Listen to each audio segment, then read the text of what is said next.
Joining me now, Congressman Michael Waltz of Florida. He is the first Green Beret elected to Congress. He also served as counterterrorism advisor to former Vice President Cheney. Congressman Waltz, always good to have you with us. Thank you very much. What did you think of what the Joint Chiefs had to say about this? This is the first time we've heard from him on it. Well, I was actually out at the Space Command and at NORAD, which is responsible for defending the United States and North America against nuclear attack, just a few weeks ago. And can't get into the details, Martha, but let me say this. This is a Sputnik moment. It's Sputnik with a nuclear warhead that can reach your house or our command and control or anything it wants within minutes. And it's maneuverable. It can fly around our radars and go places where we can't see it. And it falls to the earth so fast that our missile defenses can't defend against it. This is incredibly alarming. We need to wake up to the fact that the Chinese Communist Party, led by Chairman Xi, is in a Cold War with the United States, is openly talking about replacing the United States, and is putting the military assets in place that we can't defend against. So here's the way that General Austin, the Secretary of Defense, describes how he sees our relationship with China.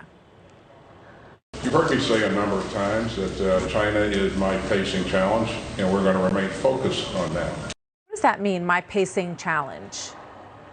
Well, when the military says that, that means we have all kinds of threats out there, Iran, North Korea, Russia, but this is ship for ship, plane for plane, tank for tank. This is the adversary that we have to keep pace with to maintain deterrence and keep stability around the world, and God forbid if we ever go to blows, to be able to fight and defeat and win. So our doctrine, our procurement, where we're deploying forces around the world needs to be focused on China as more so than it does all of those other threats. It's top priority. But here's the thing, Martha, this is a much broader issue than military.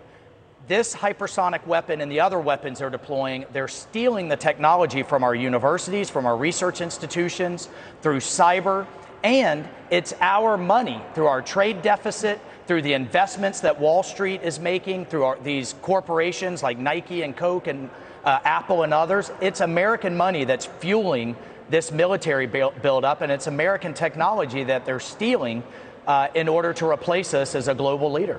Just as one example, I mean, it's extraordinary, and we hear about it from athletes now. We've heard it from the Celtics basketball player and other people who are trying to get everyone to wake up to what we have already allowed to happen in the United States in terms of our advantage. But something struck me the other day. I read a statement that said that the United States would probably lose against China in a battle for Taiwan. Do you agree with that?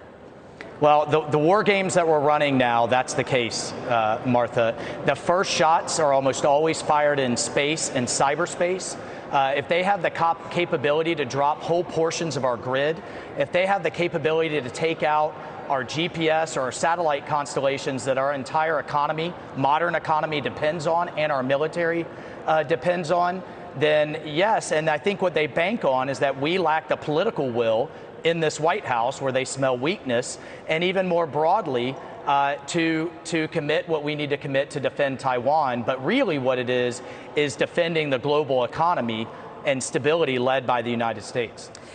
You have spoken out about building a more sort of structured alliance with India. Right.